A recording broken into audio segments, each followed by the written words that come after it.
155.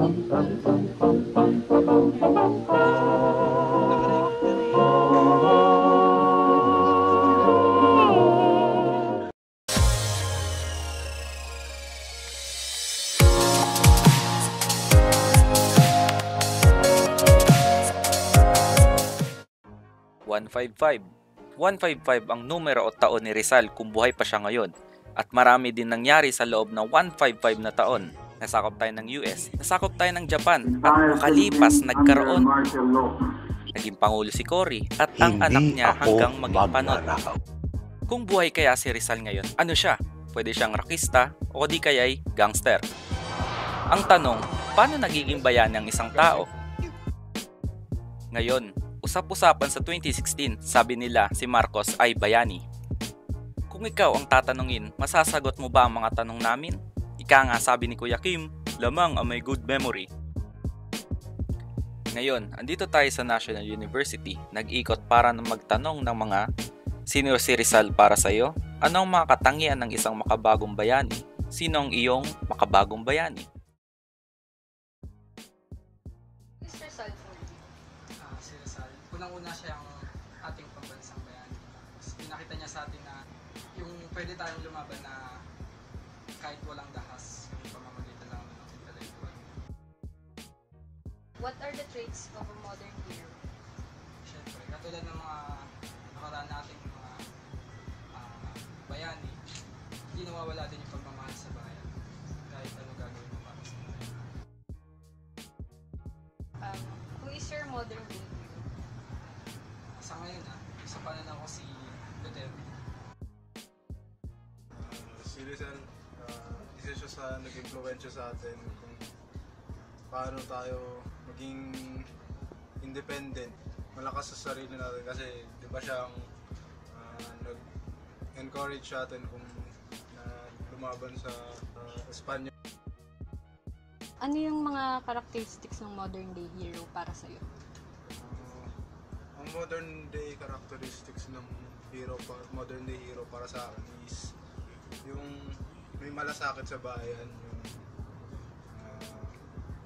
yung kayang gawin lahat para sa bayan niya. Yun po. Sino yung modern day hero mo? Sa akin si Duterte. Yung bayan talagang iniisip niya, yung kapakanan ng bayan. Isa hero. Siguro, mas maging sikat, mabalitaan kahit saan bansa. Who is your modern day hero, sir? Siguro, sa akin, my parents sa modern hero. Kasi hindi naman tayo, wala tayo dito sa ngayon. Nandiyan pa rin sila until now. Para sumubaybay sa amin.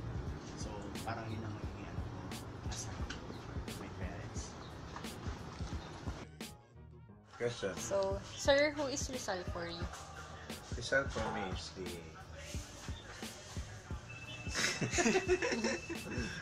okay, Rizal for me is an hero where just a good characteristic of what Filipino should be.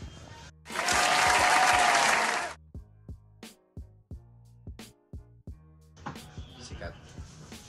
Famous. Number two, is motivator, and also humble person. Who is your modern day hero, sir? Modern day hero.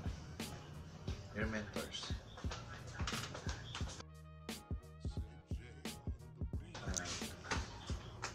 They should be sila yung nagpapakita ng mga magandang gestures para sa future niya. Kasi kayo yung hahawak talaga ng future. Ganito, sila. tawagan mo ako next week. So, Tawagan mo. they must guide you the correct path for us to have, for you to have success. Sige. An icon as far as education is very focused on the importance of education, well concerned about the situation of our country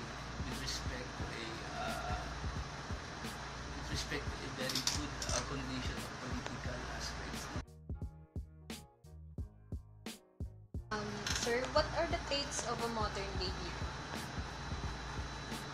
Modern day hero? Yes. As far as modern day hero, to be honest, is you think of the positive outlook, negative outlook,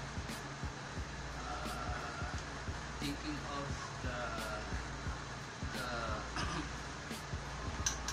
future progressive of every concern. I think that number one thing is honesty.